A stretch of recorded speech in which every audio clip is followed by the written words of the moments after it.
আজিৰ পৰা ঠিক 6 মাহৰ আগতে আমাৰ প্ৰত্যেকগৰাকী অসমীয়াৰ প্ৰাণৰ শিল্পী আমাৰ সকলোৰে বুকুৰ আপোন জুবিন গাৰ্গ ডাঙৰীয়া হঠাৎ আমাৰ মাজৰ পৰা নাইকিয়া হৈ গৈছিল। আমি সকলোৱে সংকল্প লৈছিলোঁ জুবিন গাৰ্গ ডাঙৰীয়াৰ স্মৃতি আমি সকলোৱে সজীৱ কৰি ৰাখিম। প্ৰায় 30-35 বছৰ গীতেৰে সুৰেৰে জুবিন গাৰ্গ ডাঙৰীয়াই আমাক মোহাচন্ন কৰি ৰাখিছিল।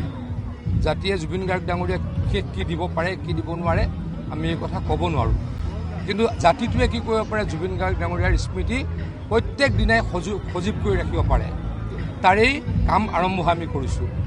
আজিৰ দিনটোত আমি এই নগাঁৱত ৰূপক শৰ্মা ডাঙৰীয়াৰ মুখ্য পৃষ্ঠপোষকতাত আৰু পৌৰসভাৰ তত্বাৱধানত জুবিন পাৰ্ক স্থাপন কৰি ৰাইজৰ কাৰণে উচৰ্গা কৰিলোঁ আৰু জুবিন গাৰ্গ ডাঙৰীয়াৰ এটা প্ৰতিমূৰ্তি আমি উচৰ্গা কৰিলোঁ। আজি ৰাতিপুৱা আমি কামপুৰতো এখন জুবিন গাৰ্গ ডাঙৰীয়াৰ নামত পাৰ্ক নতুনকৈ গঠন হোৱা ৰাইজৰ কাৰণে উচৰ্গা কৰিবলৈকে সক্ষম হৈছিলোঁ। আকৌ কৈছোঁ জুবিন গাৰ্গ ডাঙৰীয়া আমাক বহুত দি গ'ল, জাতিটোক বহুত আগুৱাই থৈ গুচি গ'ল। আমি এইখিনি সময়ত জুবিন গাৰ্গ ডাঙৰীয়াৰ প্ৰতি কৰাৰ সময় এয়া আৰম্ভণি কৰিছোঁ আৰু নিশ্চয়কৈ কৰিম।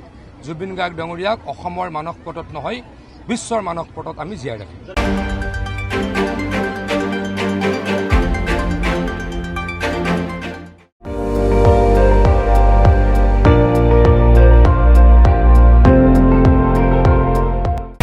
আপুনি চাই আছে ND24 সৰ্বশ্ৰেষ্ঠ নহয় সৰ্বোত্তমৰ দৌৰত।